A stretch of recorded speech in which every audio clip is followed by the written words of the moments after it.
everyone, welcome to my channel. And today I will be discussing about a socio-parlance. And of course, as in my last video, I see that this channel will be turned into a social tutorial channel, and all the sociological topic of different levels will be discussed. But today's topic is about a general reference, but also dealing with gender and sociology.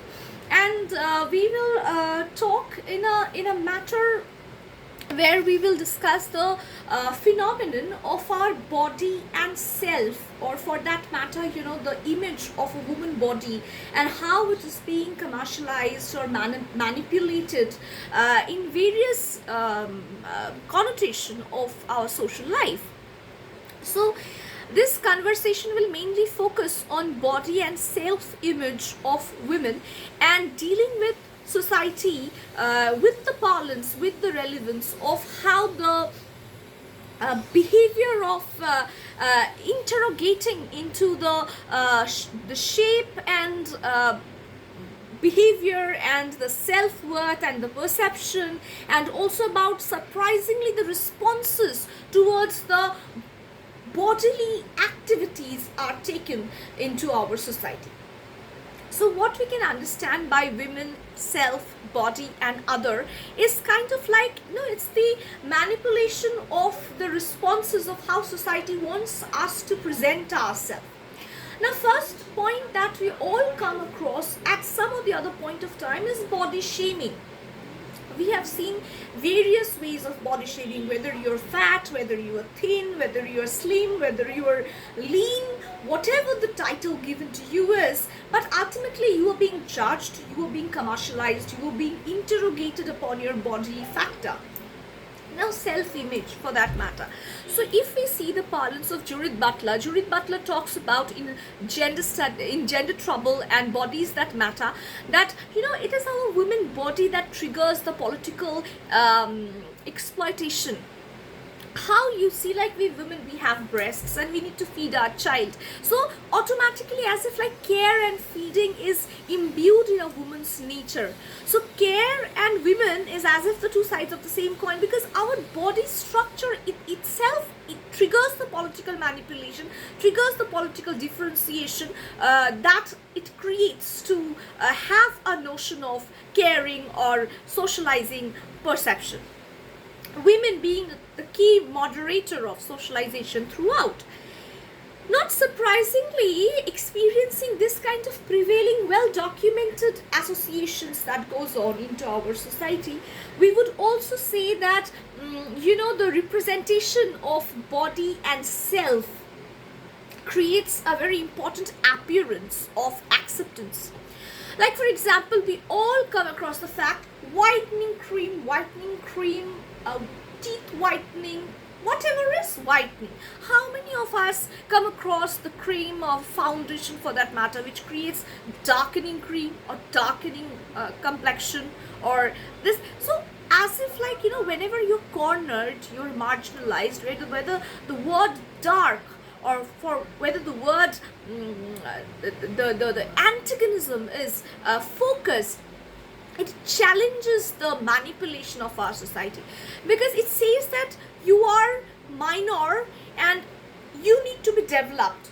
You are minor and you're also raged. You are minority and you're also having the power to traverse the entire society. So as if like being a minority or being a marginalized person or being a destitute for that matter, I have the power to transform. I have the power to bring about rebel. So it's like, no matter what, if I am someone who is not accepted according to the accepted norms of the society, I need to be rebellious. That is again a self-image and self and other and bodily factor. Now this here, the body is not literally the body of our physical biology that we are talking about. Here the body talks about the literary body itself, like the way we see body of a particular chapter. When we study an article, we say the introduction, the body, just like that, as if like our life is also stratified into various chapters, and body is one of the chapter which experiences the manipulation, commercialization through and throughout. So will be another point, and the other identity of dieting and weight control. Now, I have been very much body shamed when I was lean and thin. And I remember when I used to work at a particular company, when I fell down or slipping over my coffee, the news went to the floor that the most thinnest girl of your group fell down. So it is like, you know, now when I see myself, I see Golu Molu and I feel very happy. No, it's good enough that I became Golu Molu. I feel very happy. Now, just imagine, here, two person, same identity for that matter, that we are women, if we are sharing womanhood, if we are sharing being female, if we are sharing being girls, teenagers, if we are sharing being sophomores for that matter, we have different feeling towards our different image. Beautiful has so many connotations. One thing we were being taught during our ICC lessons, there was one poem I remember named Thonis, and where the goddess Aurora, the goddess of youth, gives boon of immortality to Thonis, and he becomes immortal, but he doesn't become immortally youthful. So there, you know, it is very important to understand that beauty lies in perfection. And what is perfection? It is different, it is interpretative, it is something that is not very connotative, not very elucidating, not very repugnant. So I would say that when we reach the idea of puberty or adolescence, for the women especially, and this is also for my female students, of the students who are into mainly into women's studies, and also my students who are into gender studies, or who have taken studies like the topic of dissertations like menstruational cycle, or they have taken body and self and image, all these the topic. For them, I would say that, you know, that red spot at the back of your skirt is not triggering empathy among people, rather it's kind of a red flag that you are to be cautious.